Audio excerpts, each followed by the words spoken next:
Hi dears, എല്ലാ കൂട്ടുകാർക്കും learn English മാസ്റ്ററിൻ്റെ English ക്ലാസ്സിലേക്ക് സ്വാഗതം. 9ാം ക്ലാസ്സിലെ ഏറ്റവും അവസാനത്തെ പാഠഭാഗമായിട്ടുള്ള ലെറ്റ് ഇറ്റ് ഗോ എന്ന കവിതയുടെ അപ്രീസിയേഷൻ ആണ് നമ്മൾ ഇന്ന് പഠിക്കാൻ പോകുന്നത്. എൽസ എന്ന രാജകുമാരിയുടെ ട്രാൻസ്ഫോർമേഷനെ സൂചിപ്പിക്കുന്ന മനോഹരമായ ഒരു കവിതയായിരുന്നു ലെറ്റ് ഇറ്റ് ഗോ എന്നത്. Let it go is a masterful expression of self-liberation and empowerment, beautifully woven into poetic lyrics. Let it go എന്ന് പറയുന്ന കവിത വളരെ മാസ്റ്റർഫുള്ളായിട്ട് അവതരിപ്പിച്ചിരിക്കുന്ന ഒരു കവിതയാണ്. ഇതൊരു ലിറിക്കൽ പോയമാണ് എന്ന് പറഞ്ഞാൽ നമുക്കറിയാം, ഇത് നല്ല താളത്തിൽ ഈടത്തിൽ ചൊല്ലാൻ പറ്റുന്ന, കേൾക്കാൻ പറ്റുന്ന അല്ലേ ഒരു കവിതയാണ്. സിനിമയിലെ പാട്ടാണ്. അനിമേഷൻ മൂവി ഫ്രോസൺ എന്ന് പറയുന്ന അനിമേറ്റഡ് മൂവിയിലെ ഗാനമാണ്. ഈ ഗാനത്തിലൂടെ ഇതിലെ കഥാപാത്രത്തിൻ്റെ, പ്രൊട്ടാഗോണിസ്റ്റിൻ്റെ, നായികയുടെ എംപവർമെൻറ്റ്, ശാക്തീകരണത്തിൻ്റെ, അവരുടെ പുരോഗതിയുടെ അല്ലെ ആത്മമോചനത്തിൻ്റെ, സെൽഫ് ലിബറേഷൻ്റെ, ആത്മമോചനത്തിൻ്റെ പ്രകടനമായിരുന്നു ഈ കവിതയിലൂടെ അവതരിപ്പിച്ചത്. It captures a profound transformation as Elsa the protagonist and embraces her identity and reject the constraints that have suppressed her. ഈ വരികളിൽ ക്യാപ്ചർ ചെയ്യപ്പെടുന്നത് ഇതിലെ പ്രൊട്ടാഗോണിസ്റ്റ് ആയിട്ടുള്ള എൽസയുടെ ട്രാൻസ്ഫോർമേഷനാണ്. അവർക്ക് വന്നിട്ടുള്ള മാറ്റം, ജീവിതത്തിൽ പെട്ടെന്നൊരു ഉൾക്കാഴ്ചയുണ്ടായി അവരുടെ ജീവിതത്തിൽ ഉണ്ടാകുന്ന വലിയ മാറ്റത്തെക്കുറിച്ചാണ്. സ്വന്തം ഐഡൻറ്റിറ്റി എന്താണ്, ഞാൻ ആരാണ്, എങ്ങനെ ആയിരിക്കണം എന്നുള്ള തിരിച്ചറിവ് അവൾക്ക് ലഭിക്കുന്നതാണ്. ആ ഐഡൻറ്റിറ്റി അവളെ ഹഗ് ചെയ്യുന്ന, എംബ്രേസ് ചെയ്യുന്നതാണ്. കൂടാതെ അവളെ അത്രയും കാലം എന്തായിരുന്നു സപ്രസ് ചെയ്തിരുന്നത്, അതിൽ നിന്നുള്ള അവളുടെ മോചനമാണ്, അത്തരം ആശയങ്ങളോടുള്ള റിജക്ഷനാണ് ഈ കവിതയിലൂടെ സൂചിപ്പിക്കുന്നത്. The poem resonates with the universal theme of breaking free from social expectation and fear, offering a message that is both personal and relatable.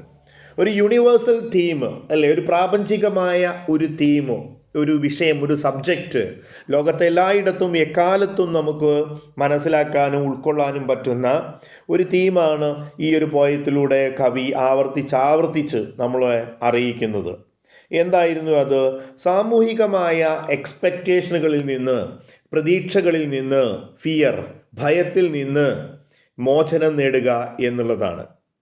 അതുപോലെ വ്യക്തിപരമായ കാര്യങ്ങൾക്ക്, സ്വന്തം വ്യക്തിത്വത്തിനും സ്വന്തം കഴിവുകളുടെ വികാസത്തിനുമൊക്കെ കൂടുതൽ പ്രാധാന്യം നൽകുക എന്നുള്ള സന്ദേശവും ഇവിടെയുണ്ട്. It's repeated refrain let it go acts as a mantra of release and renewal, inviting readers or listeners to reflect on their own struggle with self-expression and authenticity. ഈ കവിതയിൽ ആവർത്തിച്ചു വരുന്ന വരിയാണ് ലെറ്റ് ഇറ്റ് ഗോ എന്ന് പറയുന്നത്. ഇതൊരു poetic ഫിഗറാണ് അല്ലേ, figure of സ്പീച്ചാണ്, ഭാഷാലങ്കാരമായിട്ട് നമ്മൾ ഉപയോഗിക്കുന്ന ഒന്നാണ് ലെറ്റ് ഇറ്റ് ഗോ. അതുകൊണ്ട് അതിനെ എന്ത് പറയുന്നു? റഫ്രെയിൻ എന്നാണ് പറയുക. ഫിഗർ ഓഫ് സ്പീച്ചായിട്ട് റഫ്രെയിൻ ആണ് ലെറ്റ് ഇറ്റ് ഗോ. ഈ കവിതയിൽ അതൊരു മന്ത്രത്തെ പോലെ, ഒരു മന്ത്രം പോലെ എന്ത് ചെയ്യുന്നു, അത് നമ്മുടെ മുന്നിൽ അറിയിക്കുകയാണ്. എന്താണ്? നമ്മൾ വായനക്കാരനെ അല്ലെങ്കിൽ ലിസണേഴ്സ്, കേൾവിക്കാരെ നമ്മൾ ഇൻവൈറ്റ് ചെയ്യുകയാണ്. Reflect their own struggle with self expression. നമ്മളെല്ലാവരും സ്ട്രഗിൾ ചെയ്യണം. എന്തിനു വേണ്ടി? സെൽഫ് എക്സ്പ്രഷന് വേണ്ടി, ഓതൻറ്റിസിറ്റിക്ക് വേണ്ടി, നമ്മളാവാൻ വേണ്ടി, നമ്മുടെ കഴിവുകൾ നമ്മൾ സ്വയം കണ്ടെത്താൻ വേണ്ടി, അതിലൂടെ നമ്മൾ പുരോഗതി നേടുന്നതിന് വേണ്ടി നമ്മൾ തയ്യാറാവണം എന്നാണ് ലെറ്റ് ഇറ്റ് ഗോയിലൂടെ പറയുന്നത്. The vivid imagery enhances the poem's impact using natural elements like the wind and sky, the frozen fractals, to symbolize Elsa's inner strength and unique feature or beauty. ഈ കവിതയിൽ ധാരാളം നാച്ചുറൽ ഇമേജസ് യൂസ് ചെയ്തിട്ടുണ്ട്. നമുക്ക് പ്രകൃതിയിൽ നിന്ന് നമ്മൾ അനുഭവിച്ചിട്ടുള്ള, കണ്ടിട്ടുള്ള, കേട്ടിട്ടുള്ള ധാരാളം ഇമേജുകൾ ഇതിൽ ഉപയോഗിച്ചിട്ടുണ്ട്. വിൻഡും സ്കൈയും, വിൻഡ് ആൻഡ് സ്കൈ എന്നുള്ളത് ഇമേജാണ്. ഫ്രോസൺ ഫ്രാക്റ്റൈൽ ഇമേജുകളാണ്. ഈ ഇമേജുകളിലൂടെ സിംബോളൈസ് ചെയ്യുന്നത്, ഇത് നമ്മൾ ഫീൽ ചെയ്തതാണ്, കണ്ടതാണ് അല്ലേ. അപ്പോൾ ഇത്തരം ഇമേജുകളിലൂടെ സിംബോളൈസ് ചെയ്യുന്നത്, പ്രതീകാത്മകമായി സൂചിപ്പിക്കുന്നത് എൽസയുടെ ഇന്നർ സ്ട്രെങ്ത്തിനെയാണ്, അല്ലേ? അവളുടെ ആന്തരികമായ മാനസികമായ അവളുടെ കരുത്തിനെയാണ്. അവൾ കണ്ടെത്തിയ ആ യുണീക്ക്, ആ സവിശേഷമായ അവളുടെ സൗന്ദര്യത്തെയാണ്. ഞാൻ എന്താവണം, ഞാൻ ആരാണ് എന്നുള്ള അവളുടെ തിരിച്ചറിവാണ്. These metaphors highlight the interplay between the chaos and grace, as Elsa channeled her own feared power into something extraordinary. അപ്പോൾ ഇത്തരം മെറ്റഫറുകളിലൂടെ പോയിട്ട് സൂചിപ്പിക്കുന്നത് എൽസയുടെ ഉള്ളിലുണ്ടായിരുന്ന ഭയം, അല്ലേ? അതിൽ നിന്ന് അവൾ എന്തിലേക്ക് വരുന്നു? അവളുടെ കഴിവ് എന്താണെന്ന് തിരിച്ചറിയാൻ അവൾ തയ്യാറാവുന്നു. തനിക്കൊരു എക്സ്ട്രാ ഓർഡിനറി പവർ ഉണ്ട്. ഒരു സമയത്ത് അത് അവളെ ആശങ്കപ്പെടുത്തുകയും ഭയപ്പെടുത്തുകയും ചെയ്തപ്പോൾ, സമൂഹത്തിൽ അവളെ ഒറ്റപ്പെടുത്തുകയും ചെയ്തപ്പോൾ, പിന്നീട് അത് തൻ്റേത് മാത്രമായ സവിശേഷതയാണ് എന്ന് തിരിച്ചറിയുകയും തൻ്റെ കരുത്താണെന്ന് തിരിച്ചറിയുകയും അതിലൂടെ അവൾ അവളുടെ വ്യക്തിത്വത്തെ മനസ്സിലാക്കുകയും ചെയ്യുന്നു എന്നാണ്. The line "I am never going back, the past is in the past" epitomize the courage required to move forward. ഈ കവിതയിലെ ആ വരികൾ, ഞാൻ ഒരിക്കലും ഇനി തിരിച്ചു പോകില്ല, എനിക്ക് കഴിഞ്ഞുപോയ കാലം തീർച്ചയായും കഴിഞ്ഞു പോയതാണ്, അല്ലേ? ദ പാസ്റ്റ് ഈസ് പാസ്റ്റ് എന്ന് പറയുന്ന ആ വരികൾ ഏറ്റവും മനോഹരമായൊരു വരികളാണ്, അല്ലേ? അത് മുന്നോട്ട് പോകാനുള്ള കറേജ് നൽകുന്നു, ധൈര്യം നൽകുന്നതാണ്. Inspiring the readers, let it go, the past mistake and limitation.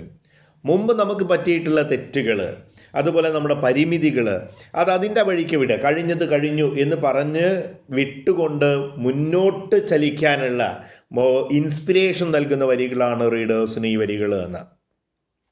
The poem turns shift from the anguish to empowerment. ഈ കവിതയുടെ തുടക്കത്തിൽ ദുഃഖത്തിലാണ് തുടങ്ങുന്നതെങ്കിലും ഈ കവിത പതുക്കെ എന്തിലേക്ക് മാറുകയാണ്? എംപവർമെൻറ്റ്, ശക്തീകരണത്തിൽ, കരുത്തിലേക്ക് മാറുകയാണ്, ഹാപ്പിയിലേക്ക് മാറുകയാണ്. അപ്പോൾ ടോണിൽ ഇങ്ങനെയൊരു ഷിഫ്റ്റ് ഉണ്ട്, ആംഗ്വിഷിൽ നിന്ന് എംപവർമെൻറ്റിലേക്കുള്ളൊരു ഷിഫ്റ്റ് ഉണ്ട്. റിഫ്ലക്ട് ദ പവർഫുൾ ഇമോഷണൽ ആർക്ക് എന്ന്.